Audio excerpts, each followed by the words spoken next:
Bismillahirrahmanirrahim. Assalamualaikum warahmatullahi wabarakatuh.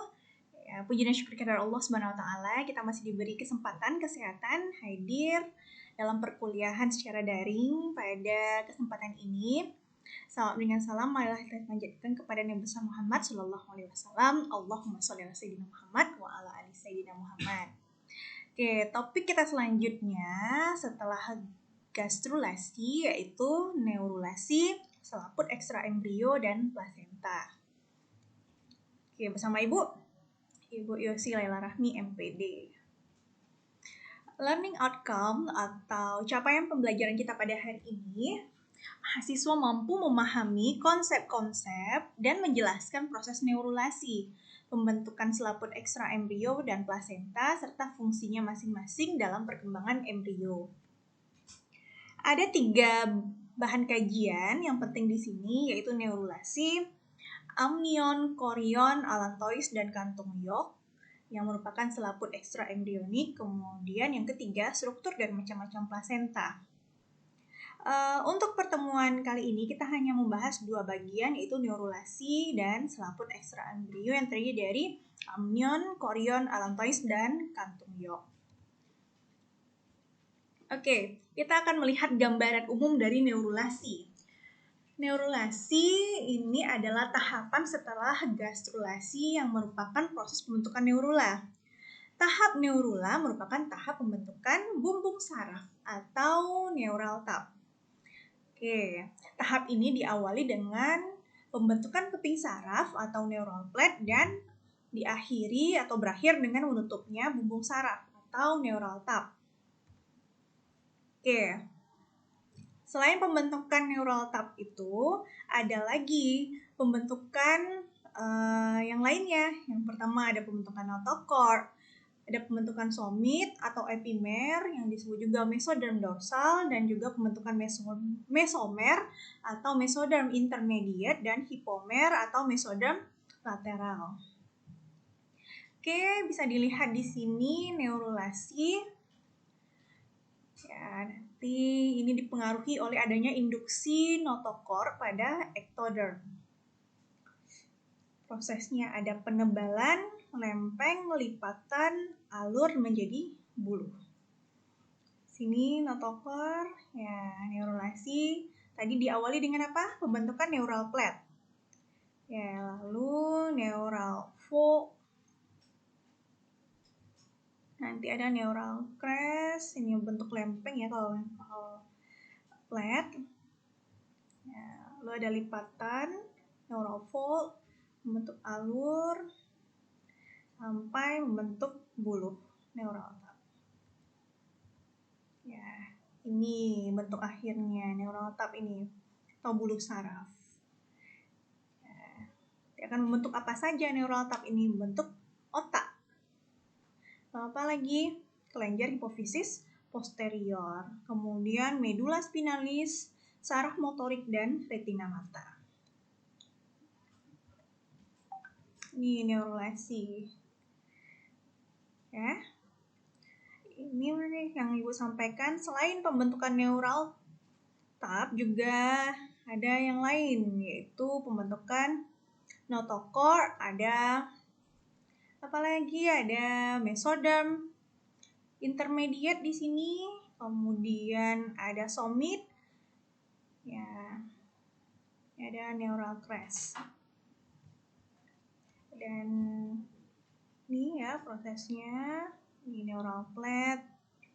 Nah, di sini kelihatan mengapa kita bahas juga adanya selaput ekstra embrio. Ini ada amnion, ektoderm, ya, kantung York. Nanti kita akan bahas satu persatu.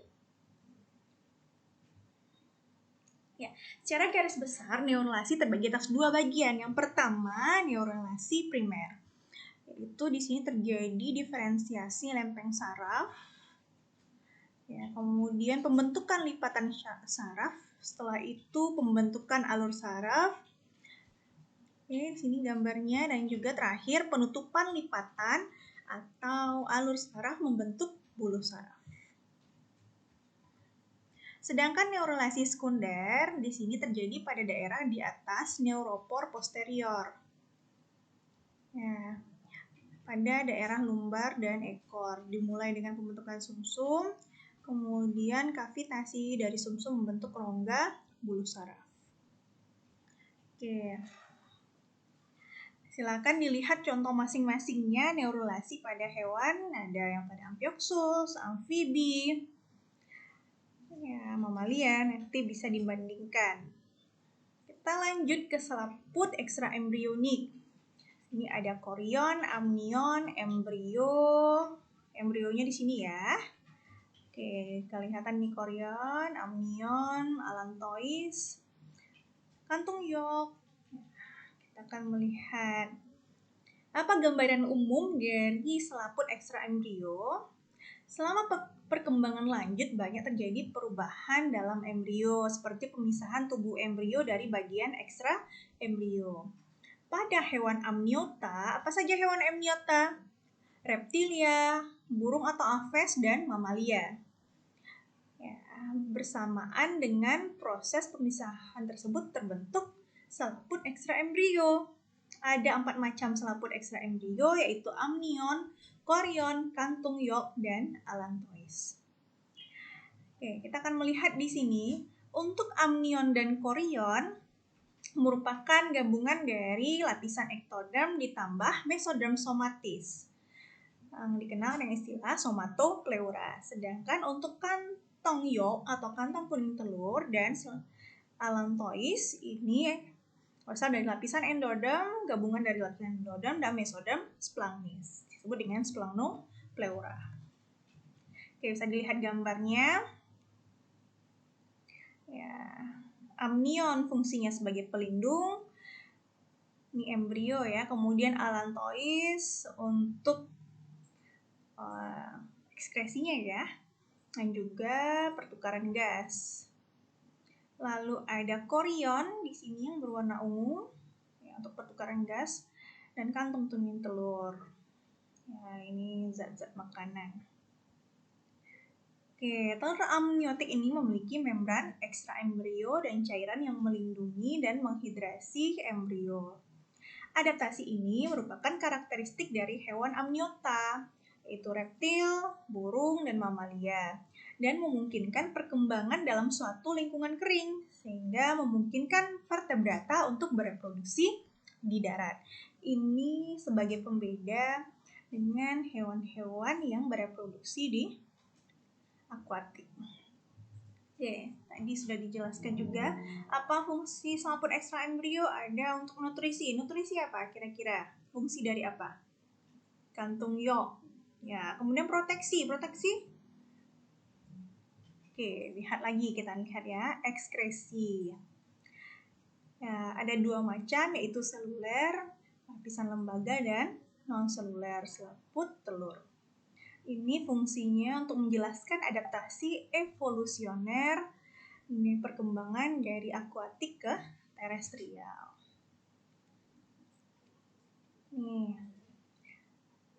Ini tadi sudah Ibu jelaskan juga untuk selaput ekstraembrio. Ini macam-macam selaput ekstraembrionya. Ya, untuk amnion dari ektoderm ekstraembrionik dan ekstraembrionik somatik mesoderm. Sama seperti tadi yang sudah Ibu jelaskan ya. Oke. Kita bahas yang pertama, yaitu amnion. Atau di sini bahasanya ketuban ya. Amnion merupakan kantung yang langsung membungkus embrio. Kantung amnion terdiri dari selaput atau membran dan rongga amnion atau amnion cavity. Kantung amnion berisi cairan amnion atau amniotic fluid atau dikenal juga dengan air ketuban. Selaput amnion ini disusun oleh lapisan ektoderm sebelah dalam dan mesoderm somatik untuk sebelah luar. Nih, amnion berisi cairan amnion, fungsinya apa tadi? Ya, untuk pelindung. Ini pelindung langsung embrio, berarti fungsi yang proteksi dari selaput ekstraembrio. Menjaga dari kekeringan. Ya. Pada mamalia, amnion ini, cairan amnion ini mengandung air, sel-sel fetus yang terkelupas, elektrolit. Elektrolit plasma induk, ya, sedikit albumin, urates, kalsium, leukosit, garam-garam organik dan anorganik. Lalu apa fungsi yang lain? Penawar guncangan atau shock breaker, penawar tekanan, penawar suhu uterus, kebebasan gerak, dan anti adesi. Banyak sekali ya fungsi dari cairan amnion ini. Ya, pada mamalia di sini ada namanya oligoamnion. Yang kurang dari 500 ml. Ini hidroamnios, lebih dari 2000 ml. Pembentukannya bagaimana? Lipatan tubuh lateral dan lipatan ekor. Ini masuk ke kantong subsepal dan terjadinya pemisahan bagian intra dari ekstra embrio. Nih, amnion cavity ini ya yang langsung berhubungan dengan embrio, maka fungsinya sebagai pelindung. Bagaimana proses pembentukan amnion? Ya, dimulai dengan pelipatan amnion kepala, dilanjutkan dengan bagian lateral, kemudian ekor. Kira-kira embrio itu berumur 70 sampai 75 jam inkubasi. Semua lipatan mencapai suatu titik di atas embrio dan berfusi. Dan nanti lipatan-lipatan amnion akan bertemu di daerah dorsal. Dengan berfusinya ketiga lipatan, maka terbentuklah amnion dan korion. Ya. Baik amnion maupun korion sama-sama mempunyai ektoderm dan mesoderm somatik, tapi susunannya berbeda. Kira-kira embrio berumur 30 jam inkubasi atau ketika beberapa pasang somit sudah terbentuk, ektoderm dan endoderm di depan lipatan kepala muncul secara vertikal membentuk lipatan yang melengkung seperti bulan sabit, mempunyai permukaan cekung dan cembung. Ya, untuk permukaan cekung menghadap ke lipatan kepala dan permukaan cembung menghadap sisi anterior. Lipatan ini disebut dengan lipatan kepala amnion. Lipatan ini mempunyai lapisan ektoderm sebelah luar dan endoderm sebelah dalam. Kemudian, mesoderm ekstra embrio meluas di antara ektoderm dan endoderm lipatan kepala amnion. Ketika mesoderm ekstra embrio membelah menjadi mesoderm somatik atau parietal dan mesoderm splagmil untuk visceral, lapisan mesoderm lipatan kepala amnion juga membelah menjadi dua lapisan. Dan rongga di antara mesoderm somatik dan mesoderm splagmik berhubungan dengan rongga ekstra embrio, disebut dengan exocoelom. Kemudian mesoderm splagmik dan endoderm lipatan kepala bergerak ke bawah. Sekarang lipatan kepala amnion hanya memiliki ektoderm dan mesoderm somatik. Nah, lipatan kepala amnion tumbuh mendorong ektoderm dan mesoderm memanjang ke kedua sisi embrio. Nah, itu tadi ya penjelasan untuk proses pembentukan amnion. Ya, silakan diulang lagi untuk membacanya atau membahasnya lagi. Kita lanjut ke yang kedua untuk selaput ekstra embrio yaitu korion atau serosa. Ini selaput embrio terluar yang disusun oleh somatopleura. Ya, struktur susunannya berbeda dengan amnion. Korion bersama allantois di bawah pori-pori cangkang, fungsinya untuk respirasi, pertukaran antara oksigen dengan karbon dioksida. Di sini pada Sauropsida fungsinya menyerap kalsium untuk rangka embrio. Ya, karena cangkang ini rapuh pada penetasan. Pada mamalia, korion, allantois, dan endometrium uterus ini membentuk plasenta. Dan fungsi dari korion ini apa? Penghasil hormon HCG. Hormon HCG ini berfungsi untuk merangsang sel-sel di plasenta dan ovarium induk untuk mensekresikan progesteron. Dan progesteron digunakan untuk apa? Menebalkan uterus dan ya, dengan penuh pembuluh darah yang digunakan oleh kelenjar adrenal sebagai substrat untuk kortikosteroid. Kemudian menghasilkan hormon somatomamotropin. Ini laktogen plasenta untuk menginduksi mamai. Ya, dalam proses laktasi. Ini PLH plasenta laktogen hormon. Dan fungsinya apa lagi? Menolak reaksi inkompatibilitas atau imunitas. Nanti dia akan menekan limfosit T dan konseptus tidak ditolak ini. Oke, ini korion ya. Korion merupakan selaput ekstra embrio yang terluar yang tersusun oleh dua lapisan, yaitu ektoderm sebelah luar dan mesoderm somatik sebelah dalam. Korion dibentuk oleh lipatan ke arah luar dan lipatan amnion. Setelah lipatan amnion bertemu di bagian dorsal, kedua ujung selaput ini melipat ke arah luar. Sehingga susunan selaput ini terbalik dengan susunan selaput amnion. Ektoderm di sebelah luar dan mesoderm somatik di sebelah dalam. Ini jawaban mengapa susunan selaput antara amnion dan korion ini balik. Pembentukan korion pada embrio ayam berbeda dengan embrio mamalia. Pada mamalia, korion berasal dari tropoblas. Bagian korion ini ikut dalam pembentukan plasenta bersama-sama dengan endometrium uterus induk.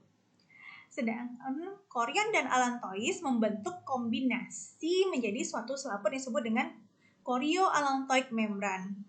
Ya. Fungsi korion tadi sudah dijelaskan juga, alat respiratori sampai embrio menetas. Dioksigen dari luar dapat masuk melalui pori cangkang dan membran cangkang telur untuk sirkulasi darah dalam pembuluh darah selaput korioallantoid. Lanjut. Ya. Yang ketiga yaitu kantung yolk. Kantung yolk ini disusun oleh dua lapisan, yaitu endoderm sebelah dalam dan mesoderm somatik sebelah luar. Berkembang baik pada unggas tapi relatif tidak pada mamalia. Dipenuhi oleh pembuluh darah vitelin yang berkembang dari mesoderm splanknis. Fungsinya penyerapan kuning telur. Oke, ini untuk kantung yolk, berisi yolk untuk nutrisi. Jadi fungsi selaput ekstra embrionik untuk nutrisi yaitu diperankan oleh kantung yolk. Dan juga di sini mengandung enzim pencerna.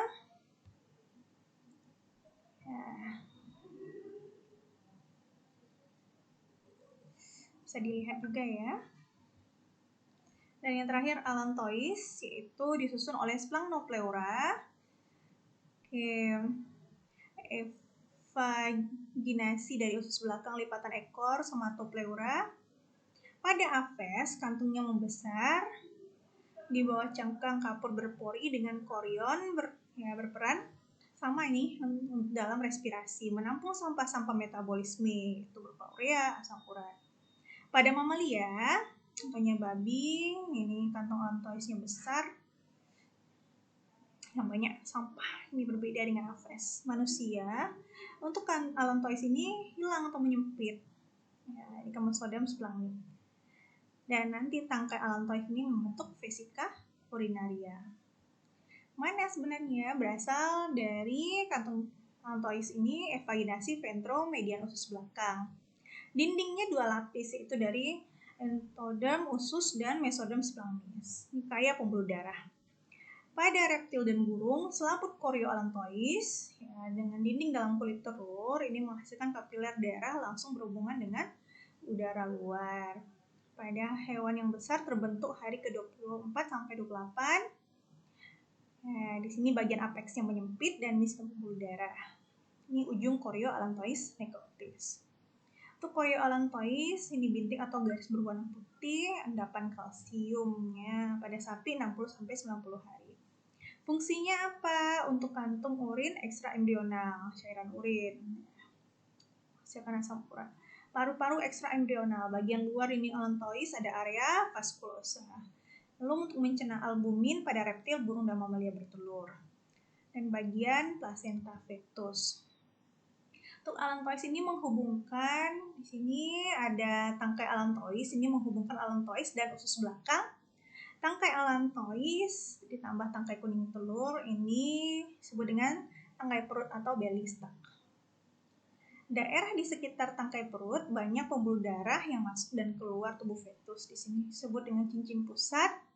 Kemudian amnion ditambah tangkai kuning telur ditambah allantois disebut dengan tali pusar atau umbilical cord. Ya, bisa dilihat ini korion yang paling luar, ini amnion yang berhubungan langsung dengan embrio. Ada allantois di sini, umbilical cord. dan kantung liok. Oke, semoga bisa dipahami dengan baik. Silakan mencari sumber yang lainnya.